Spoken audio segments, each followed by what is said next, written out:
মানুষ সর্বদা যা নেই তার পেছনে দৌড়ায়, অথচ যা আছে তার কদর করতে ভুলে যায়।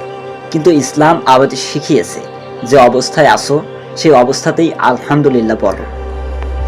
কুরআনে আল্লাহ তাআলা বলেন, তোমরা যদি আল্লাহর নিয়ামত গুনতে চাও কখনই তা শেষ করতে পারবে না। সূরা ইব্রাহিম। আজ যে নিঃশ্বাস নিতে পারছি সেটা কত বড় নিয়ামত, যে পানি পান করছি সেটাও কত অমূল্য। হয়তো যা চাই তা পাইনি, কিন্তু যা পেয়েছি সেটাই হয়তো হাজারো মানুষের স্বপ্ন। রাসূল সাল্লাল্লাহু আলাইহি ওয়াসাল্লাম বলেছেন, তোমাদের মধ্যে যে সকালবেলা নিরাপদ, শারীরিকভাবে সুস্থ আর একদিনের খাবার রয়েছে, তাহলে তার জন্য দুনিয়া যেন পূর্ণ হয়েছে।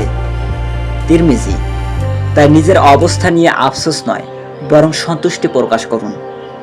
কেননা সুখ সেই নয় যা আমাদের হাতে নেই, সুখ সেই যা আল্লাহ তাআলা আমাদের দিয়েছেন।